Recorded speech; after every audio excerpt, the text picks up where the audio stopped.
भगवान श्री राम ने बताया, मृत्यु के बाद आत्मा 13 दिन तक घर में क्यों रहती है।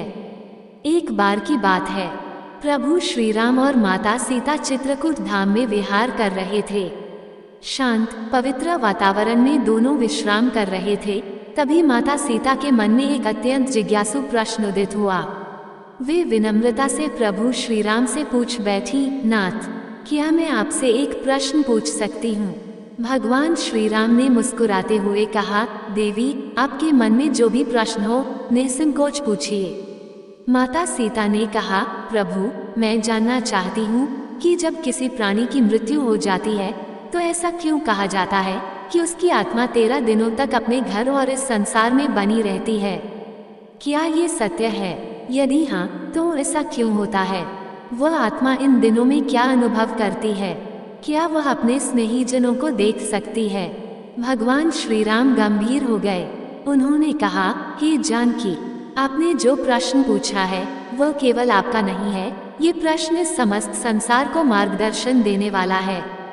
इस विषय को जानना सभी के लिए आवश्यक है, क्योंकि जीवन और मृत्यु के रहस्य से अनभिज्ञ रहना अज्ञान के अंधकार में भटकने जैसा है। मैं इस रहस्य को आपसे अवश्य साझा करूंगा, लेकिन उससे पहले जो भी इस दिव्य संवाद को सुन रहे हैं उनसे मेरी प्रार्थना है कि इस ज्ञान को केवल अपने तक सीमित न रखें। इसे अपने परिवार और मित्रों के साथ साझा करें ताकि सबका कल्याण हो, सबको जीवन और मृत्यु के रहस्यों की सही जानकारी मिल सके। कहा जाता है कि मृत्यु के 24 घंटे बाद आत्मा अपने घर वापस आती है, अपने परिवार, अपने प्रियजनों और उन स्थानों को देखने जहां उसने अपना संपूर्ण जीवन व्यतीत किया है। लेकिन क्यों? क्या उसे अपनी मृत्यु का आभास होता है? क्या वह अपने परिवार के दुख और विलाप को महसूस कर सकती है? और मृत्यु के बाद आत्मा को अपने कर्मों के फल कैसे प्राप्त होते हैं? ये रहस्य स्वयं मृत्यु के देवता यमराज ने एक बार देवर्षि नारद को बताया था। यमलोक के अधिपति यमराज ने बताया कि आत्मा का ये सफर केवल शारीरिक मृत्यु का अंत नहीं, बल्कि एक नए प्रारंभ की ओर बढ़ने की प्रक्रिया होती है। इस वीडियो में हम आपको वही कथा सुनाने जा रहे हैं जो स्वयं यमराज ने नारद जी को सुनाई थी। ये कहानी आपको मृत्यु के बाद आत्मा के अनुभवों और उसके वास्तविक सत्य को समझने में मदद करेगी। एक बार मृत्यु के देवता यमराज यमपुरी में अपने सिंहासन पर विराजमान थे। चारों ओर दिव्य प्रकाश फैला हुआ था। यमलोक के दूत अपने कार्यों में व्यस्त थे। तभी वहां देवर्षि नारद का आगमन हुआ। उनके हाथ में दिव्य वीणा थी और मुखमंडल पर तेज झलक रहा था। उन्होंने यमराज को प्रणाम किया। यमराज ने मुस्कुराते हुए उनका स्वागत किया और बोले, देवर्षि, आज आपके आगमन का क्या कारण है? मुझे प्रसन्नता है कि आप यमलोक पधारे। कहिए, कैसे आना हुआ? नारद मुनि ने विनम्रता से उत्तर दिया, धन्यवाद प्रभु, मैं पृथ्वी लोक का भ्रमण कर रहा था और वहां मैंने एक विचित्र दृश्य देखा जिसने मेरे मन में कई प्रश्न उत्पन्न कर दिए। यमराज जिज्ञासु दृष्टि से नारद जी को देखने लगे और बोले, कौन से प्रश्न देवर्षि? कृपया बताएं, मैं आपकी जिज्ञासा अवश्य शांत करूंगा।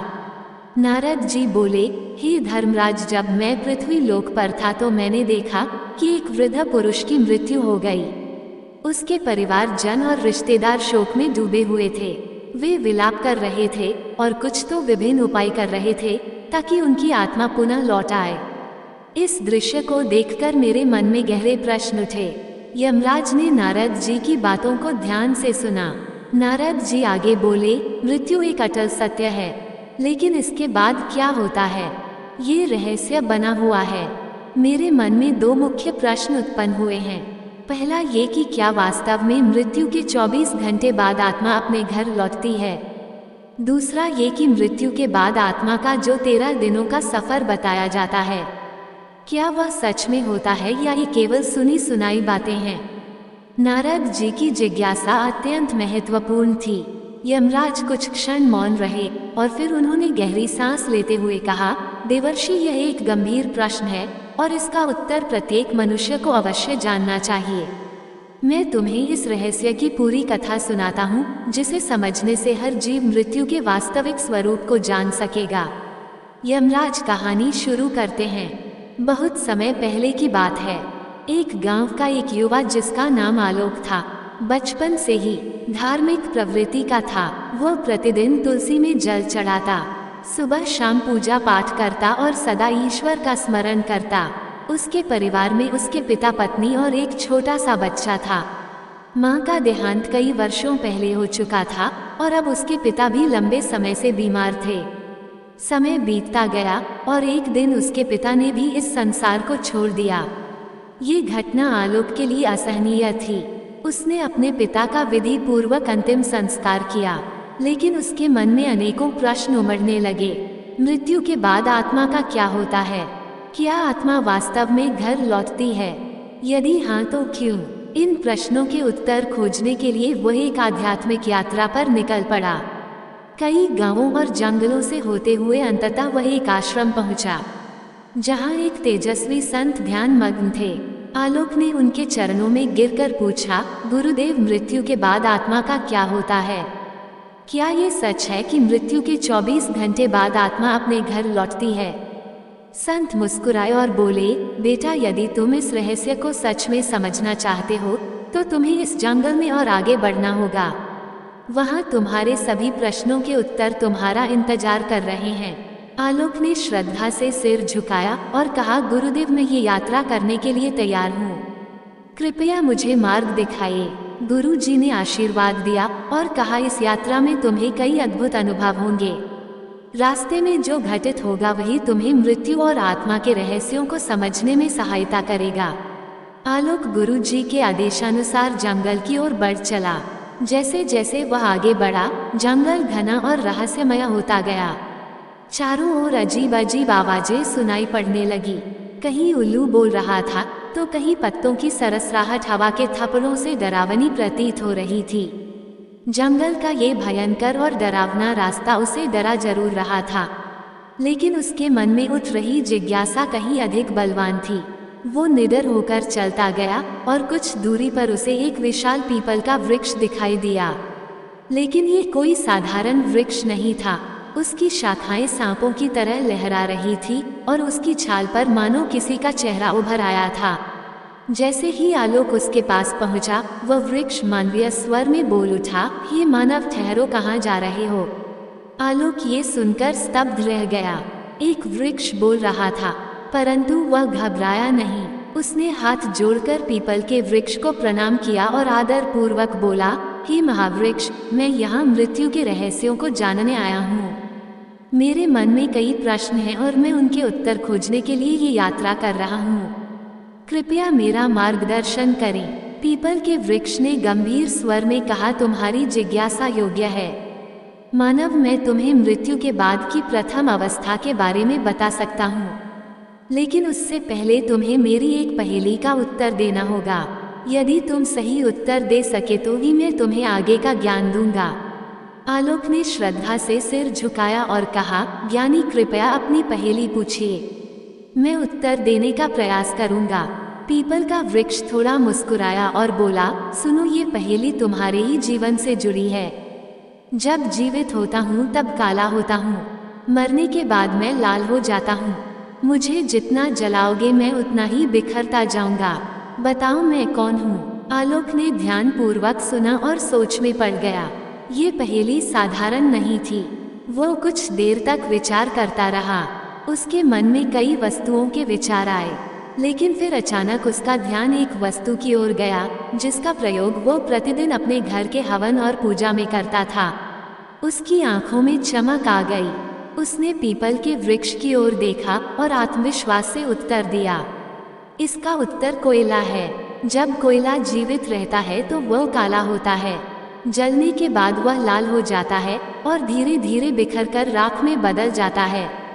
जैसे ही अरब ने यह उत्तर दिया, पीपल के वृक्ष की शाखाएं एकाएक हिलने लगी। चारों ओर हवा तेजी से बहने लगी और वृक्ष ने स्वर को गंभीर करके कहा, सत्य कहा वत्स, तुमने मेरी पहेली का सही उत्तर दिया है। अब मैं तुम्हें मृत्यु के बाद की प्रथम अवस्था के बारे में बताऊंगा। ध्यान पूर्वक सुनो। पीपल के वृक्ष ने आगे कहा, बेटा, जब शरीर नष्ट हो जाता है तब आत्मा एक भ्रम की स्थिति में आ जाती है। उसे समझ ही नहीं आता कि वह मुक्त हुई है या किसी बंधन में है। यह मृत्यु के बाद के पहले 24 घंटे की सबसे रहस्यमय अवस्था होती है। आलोक ध्यान से सुन रहा था, लेकिन उसके मन में और जिज्ञासा जाग उठी। उसने हाथ जोड़कर पूछा, ज्ञानी कृपया विस्तार से समझाइए, मृत्यु के तुरंत बाद आत्मा को क्या अनुभव होता है। पीपल ने गहरी सांस ली, मानो किसी पुरातन स्मृति को जागृत कर रहा हो, और फिर कहा, जब मृत्यु होती है तो आत्मा शरीर से अलग हो जाती है, परंतु पहले ही क्षण में आत्मा को ये समझ नहीं आता कि वह अब देह से मुक्त हो गई है। वह स्वयं को जीवित ही मानता है। ये ठीक वैसा ही है जैसे कोई गहरी नींद में हो और अचानक नींद टूट जाए, परंतु उसे यह भान ना हो कि वह जाग चुका है। आत्मा उसी स्थिति में भटकती रहती है। आलोक ने चकित होकर पूछा, क्या आत्मा को अपना मृत शरीर दिखाई देता है? पीपल ने कहा, हाँ, बहुत बार आत्मा अपने ही मृत शरीर को देखती है। वह अपने परिवार को रोते बिलखते देखती है। वह उनसे बात करने की कोशिश करती है, उन्हें छूने का प्रयास करती है, लेकिन कोई उसकी आवाज नहीं सुन सकता, कोई उसके स्पर्श को महसूस नहीं कर सकता। यह आत्मा के लिए सबसे बड़ा भ्रम और पीड़ा का क्षण होता है। इन पहले कुछ घंटों में आत्मा का सबसे अधिक मोह अपने घर परिवार से रहता है। वह अपने प्रियजनों के आसपास ही घूमती रहती है। कई आत्माएं घर में ही रुकी रहती हैं, अपने परिवार के लोगों को देखती हैं, लेकिन वे कुछ कर नहीं पाती। कभी कभी आत्मा को यह आभास भी होता है कि वह अभी भी जीवित है। उसे भूख लगती है, प्यास लगती है, लेकिन जब वह भोजन की ओर बढ़ती है तो पाती है कि वह खा नहीं सकती। जब वह अपने प्रियजनों को गले लगाने का प्रयास करती है तो पाती है कि वे उसे महसूस नहीं कर सकते। ये स्थिति आत्मा के लिए सबसे अधिक कष्टदायक होती है। आलोक की आंखों में विस्मय और करुणा दोनों झलक उठे। उसने पूछा, क्या आत्मा को अपने कर्मों का आभास होने लगता है? पीपल का स्वर और गंभीर हो गया और उसने आगे कहा, हाँ, जैसे जैसे समय बीतता है आत्मा को धीरे धीरे अपने कर्मों का आभास होने लगता है।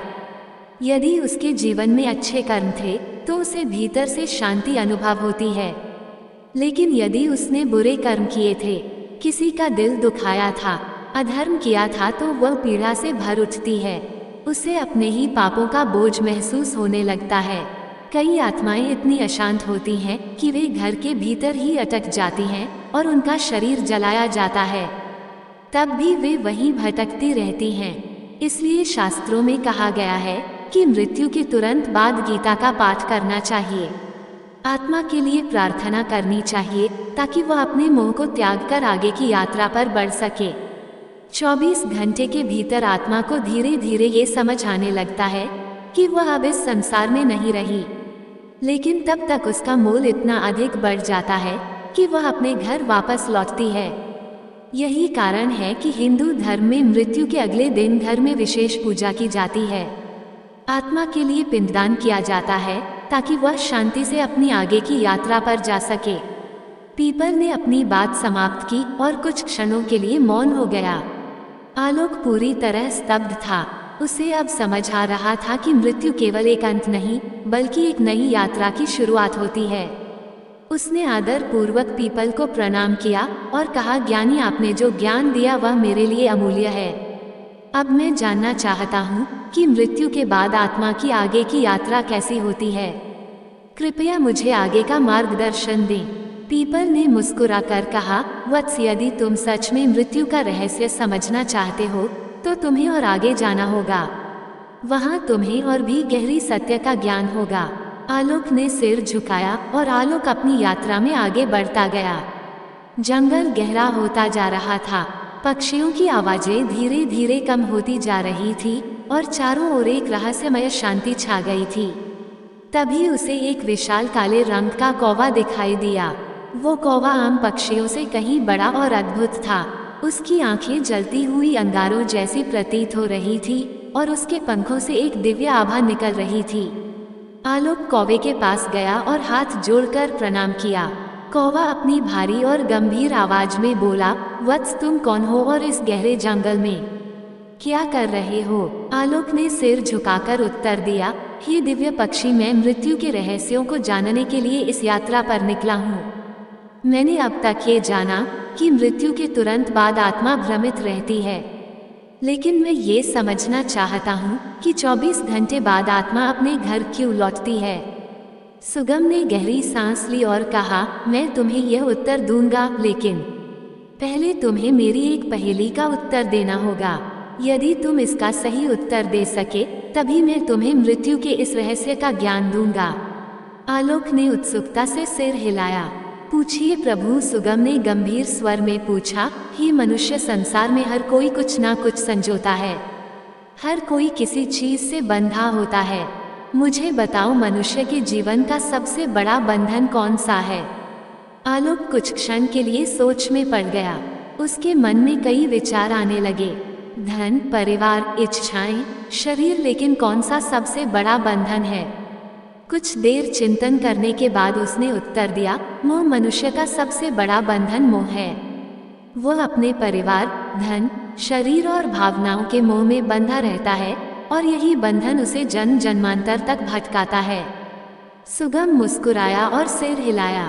तुमने बिल्कुल सही उत्तर दिया वत्स। अब मैं तुम्हें मृत्यु के 24 घंटे बाद आत्मा के घर लौटने का रहस्य समझाऊंगा।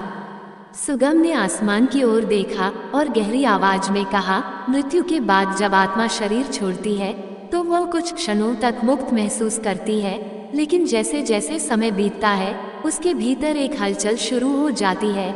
ये हलचल उसके मन के कारण होती है। आत्मा को अपने घर, अपने परिवार, अपने प्रियजनों की याद सताने लगती है। आलोक ध्यान से सुन रहा था। सुगम ने आगे कहा, जब शरीर जलता है तो आत्मा वहां से अलग तो हो जाती है, लेकिन उसका मोह समाप्त नहीं होता। वह अपने प्रियजनों को रोते हुए देखती है, अपने घर में अपने बच्चों और पत्नी को अकेला महसूस करती है। उसे लगता है कि वह अभी भी उनके पास जा सकती है, उन्हें सांत्वना दे सकती है, लेकिन जैसे ही वह कोशिश करती है उसे एहसास होता है कि कोई उसे देख नहीं सकता, कोई उसे सुन नहीं सकता। आलोक ने आश्चर्य से पूछा, तो क्या आत्मा दुखी होती है? सुगम गंभीर स्वर में बोला, हाँ, आत्मा बहुत दुखी होती है। वह अपने प्रियजनों को पुकारती है, अपने बच्चे के सिर पर हाथ फेरना चाहती है, अपने घर में घूमना चाहती है, लेकिन वह केवल एक छाया बनकर रह जाती है। यह उसकी सबसे बड़ी पीड़ा होती है। यही कारण है कि हिंदू धर्म में मृत्यु के बाद विशेष कर्मकांड किए जाते हैं।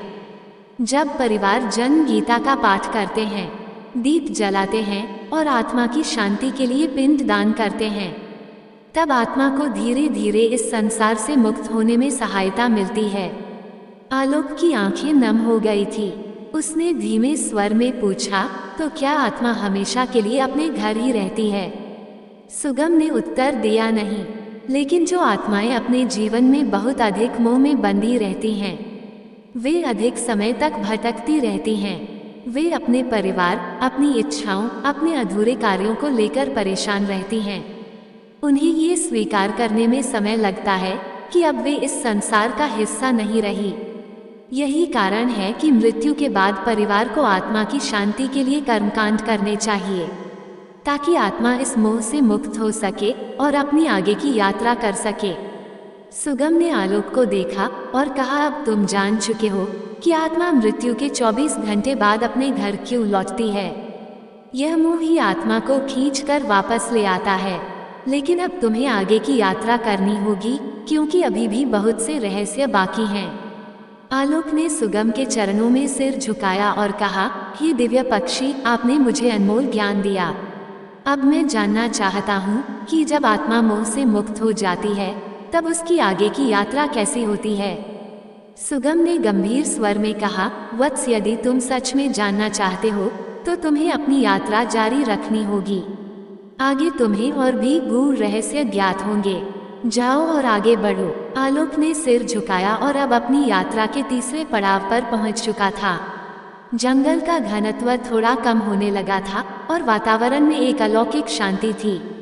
पक्षियों का मधुर गान, मंद मंद बहती हवा और चारों ओर हरी भरी भूमि, ये स्थान किसी दिव्य लोक का आभास करा रहा था।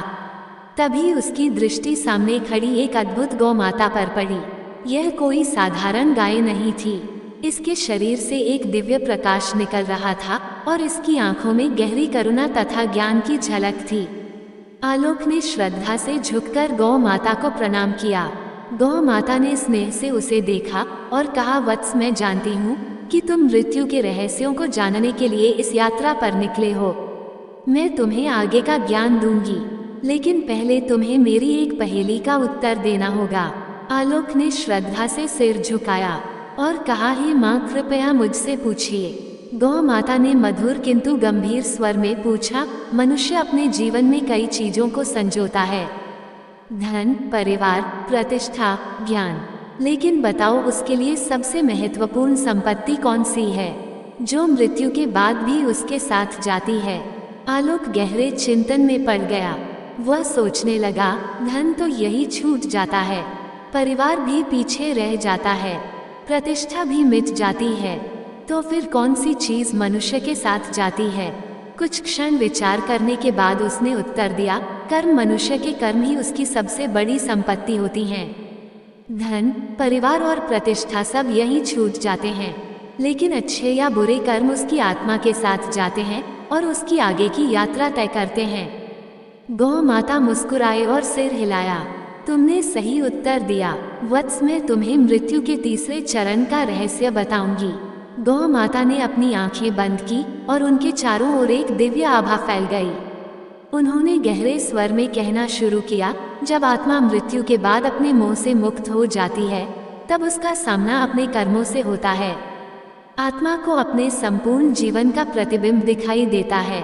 उसने जो अच्छे कर्म किए होते हैं वे उसे प्रकाश की ओर ले जाते हैं, और जो बुरे कर्म किए होते हैं वे उसे अंधकार की ओर धकेलते हैं।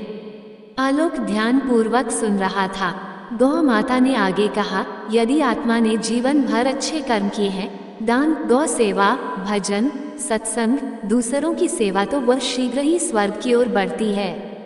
वहाँ उसे दिव्य सुख मिलता है, जहाँ ना पीड़ा होती है ना दुख। लेकिन यदि उसने पाप किए हैं, अत्याचार, छल, क्रोध, अहंकार, हिंसा, तो उसे यमलोक में जाना पड़ता है, जहाँ उसके कर्मों के अनुसार उसे दंड भोगना पड़ता है।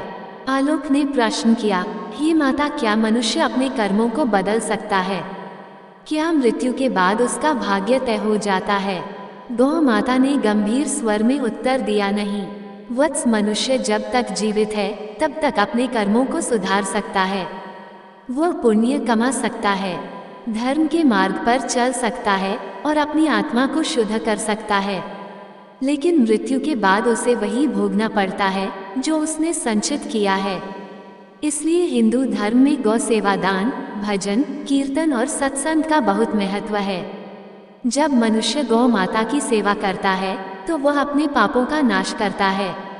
गाय केवल एक पशु नहीं है, ये स्वयं धर्म का प्रतीक है। इसके स्पर्श से ही पाप नष्ट हो जाते हैं और इसकी सेवा करने से पुण्य संचित होते हैं। गौ माता ने आगे समझाया, वत्स, जब आत्मा अपने कर्मों का लेखा जोखा देखती है तब उसे पता चलता है कि उसने जीवन में क्या अर्जित किया। जो पवित्र आत्माएं होती हैं वे आनंद से आगे बढ़ती हैं, लेकिन जो पापी आत्माएं होती हैं वे भय से कांपती हैं। वे सोचती हैं कि यदि उन्हें दूसरा जन्म मिले तो वे अपने जीवन को सुधार लेंगी, लेकिन तब तक बहुत देर हो चुकी होती है। आलोक की आंखों में चिंता झलकने लगी। उसने श्रद्धा से कहा, हे गौ माता, आपने मुझे एक बहुत बड़ा ज्ञान दिया है। अब मैं अपने कर्मों पर और ध्यान दूंगा ताकि जब मेरी मृत्यु हो तो मुझे यमलोक में ना जाना पड़े। गौ माता ने आशीर्वाद दिया और कहा, वत्स, तुम्हारी यात्रा अभी समाप्त नहीं हुई है, आगे तुम्हें और भी रहस्य जानने हैं। जाओ और अपनी यात्रा जारी रखो। आलोक ने गौ माता के चरणों में सिर झुकाया और पुनः अपनी यात्रा के अगले चरण की ओर बढ़ चला। आलोक की यात्रा अब अपने अंतिम पड़ाव की ओर बढ़ रही थी। वह चलते चलते एक विशाल नदी के किनारे आ पहुंची। यह कोई साधारण नदी नहीं थी। इसका जल कहीं शीतल और निर्मल दिख रहा था तो कहीं रक्त और अग्नि की लपटों से भरा हुआ प्रतीत हो रहा था। नदी के किनारे एक दिव्य देवी प्रकट हुई। उनके तेज से पूरा वातावरण आलोकित हो उठा। वे सौम्य किंतु प्रभावशाली थी, मानो साक्षात ज्ञान और शुद्धता की मूर्ति हो। आलोक ने श्रद्धा से झुककर उन्हें प्रणाम किया। देवी मुस्कुराई और मधुर स्वर में बोली, वत्स, मैं जानती हूँ कि तुम मृत्यु के रहस्य को समझने के लिए इस कठिन यात्रा पर आए हो। मैं तुम्हें वैतरणी नदी का रहस्य बताऊंगी, लेकिन पहले तुम्हें मेरी एक पहेली का उत्तर देना होगा। आलोक ने सिर झुकाकर कहा, हे माँ, कृपया पूछिए। देवी ने गंभीर स्वर में पूछा, बताओ वत्स, इस संसार में मनुष्य का सबसे बड़ा भ्रम क्या है? आलोक कुछ क्षण सोचता रहा, फिर उसने उत्तर दिया, माँ, मनुष्य का सबसे बड़ा भ्रम ये है कि वह सोचता है कि ये शरीर और यह संसार स्थायी है। वह मृत्यु को भूलकर सांसारिक मोह में डूबा रहता है, लेकिन जब मृत्यु का समय आता है तब उसे समझ में आता है कि यह सब नश्वर है, केवल आत्मा अमर है। देवी मुस्कुराई और कहा, वत्स, तुमने सत्य को पहचान लिया। अब मैं तुम्हें वैतरणी नदी के रहस्य का ज्ञान दूंगी। देवी ने समझाया, वत्स, यह वैतरणी नदी है। ये यमलोक और पितृक के बीच बहती है। यह आत्मा के लिए अंतिम परीक्षा होती है। जिन्होंने अपने जीवन में पुण्य किए होते हैं वे इसे आसानी से पार कर लेते हैं और स्वर्ग या मोक्ष की ओर बढ़ जाते हैं, लेकिन जिन्होंने पाप और अधर्म किया होता है उनके लिए यह नदी अग्नि और रक्त से भरी हुई प्रतीत होती है। वे इसमें फंस जाते हैं और छटपटाते रहते हैं। आलोक भय और विस्मय से ये दृश्य देख रहा था। उसने प्रश्न किया, माँ, आत्मा के लिए यह नदी इतनी महत्वपूर्ण क्यों है? देवी ने उत्तर दिया, वत्स, यह नदी आत्मा की अंतिम परीक्षा है। यह उसके जीवन के कर्मों का प्रतिबिंब है। जिन्होंने गौ सेवा, दान, पुण्य और धर्म का पालन किया उनके लिए यह नदी निर्मल जल की धारा बन जाती है। वे इसे पार कर मोक्ष या स्वर्ग की ओर बढ़ते हैं, लेकिन जिन्होंने अधर्म, पाप और अन्याय किया उनके लिए यह नदी एक भयंकर यातना का स्थान बन जाती है। वे इसमें फंस जाते हैं और तब तक कष्ट भोगते हैं जब तक उनके पापों का नाश नहीं हो जाता। आलोक ये सुनकर गंभीर हो गया। उसने प्रश्न किया, माँ, आत्मा इस नदी को कैसे पार कर सकती है? देवी ने कोमलता से समझाया, वत्स, आत्मा केवल सच्चे ज्ञान, भक्ति और अच्छे कर्मों के आधार पर इस नदी को पार कर सकती है। जीवन में गौ सेवा, दान, धर्म, कर्म, सत्य आचरण और भक्ति करने वाले सहज ही इसे पार कर जाते हैं। विशेषकर गौ दान, गाय का दान करने वालों के लिए यह नदी एक सरल मार्ग बन जाती है, क्योंकि गौ माता धर्म का प्रतीक है और जो उसकी सेवा करता है वह अपने पापों को नष्ट कर सकता है। आलोक ये सुनकर चकित रह गया। उसने एक और प्रश्न किया, माँ, यदि कोई व्यक्ति जीवन में अच्छे कर्म ना करे तो क्या वह कभी इस नदी को पार नहीं सकता? देवी ने गंभीर स्वर में उत्तर दिया, वत्स, ब्रह्मांड कर्मों के नियम से चलता है। यदि आत्मा वैतरणी को पार कर ले तो वह स्वर्ग की ओर बढ़ती है, यदि नहीं तो उसे यमलोक में न्याय के लिए भेजा जाता है, जहां उसके कर्मों का हिसाब होता है। जो आत्माएं इसे पार नहीं कर पाती वे भटकती रहती हैं। वे पुनर्जन्म के चक्र में फंस जाती हैं और कई जन्मों तक कष्ट सहती हैं। आलोक की आंख खुल चुकी थी। उसने देवी को प्रणाम किया और कहा, हे माँ, आपने मुझे सत्य का ज्ञान दिया। अब मैं अपने जीवन को और भी पवित्र बनाऊंगा ताकि मेरी आत्मा मृत्यु के बाद सही मार्ग पर चल सके। देवी ने आशीर्वाद दिया और कहा, वत्स, तुम्हारी यात्रा पूरी हुई। जाओ और इस ज्ञान को संसार तक पहुंचाओ ताकि लोग मृत्यु से पहले जीवन को समझ सके। आलोक ने पुनः प्रणाम किया और उस दिव्य ज्ञान को हृदय में समेटकर लौट पड़ा। तो यमराज ने नारद जी को इस तरह से आत्मा के 13 दिनों के रहस्य की संपूर्ण कथा सुनाई। उन्होंने बताया कि कैसे आत्मा मृत्यु के बाद अपने घर लौटती है, कैसे वह अपने कर्मों के अनुसार आगे बढ़ती है और किन किन अवस्थाओं से गुजरती है। यमराज के वचन सुनकर नारद जी के सभी संदेह दूर हो गए। नारद जी ने हाथ जोड़कर कहा, आपकी ये दिव्य कथा सुनकर मेरे सभी प्रश्नों के उत्तर मिल गए हैं। अब मुझे स्पष्ट हो गया कि मृत्यु के बाद आत्मा किस प्रकार अपनी यात्रा पूरी करती है। मैं इस सत्य का प्रचार प्रसार करूंगा ताकि अधिक से अधिक लोग इस गूढ़ ज्ञान को समझ सके और धर्म के मार्ग पर चल सके। यमराज ने नारद जी को आशीर्वाद दिया और कहा, देवर्षि, यदि मनुष्य इस सत्य को समझकर जीवन व्यतीत करें तो वे मोह माया से मुक्त हो सकते हैं और सही मार्ग का अनुसरण कर सकते हैं। जाओ, इस ज्ञान को संपूर्ण संसार में फैलाओ। प्रेम से बोलिए जय श्री हरि विष्णु। ऐसे ही और भी रोचक और आध्यात्मिक वीडियो के लिए चैनल को सब्सक्राइब कर लें। दोस्तों, आपको ये कथा कैसी लगी कृपया कमेंट करके जरूर बताएं। वीडियो पसंद आया हो तो लाइक करें और अपने दोस्तों के साथ शेयर करें। कमेंट बॉक्स में जय श्री कृष्ण लिखना ना भूलें। फिर मिलते हैं एक और दिलचस्प वीडियो के साथ। धन्यवाद। जय श्री कृष्ण।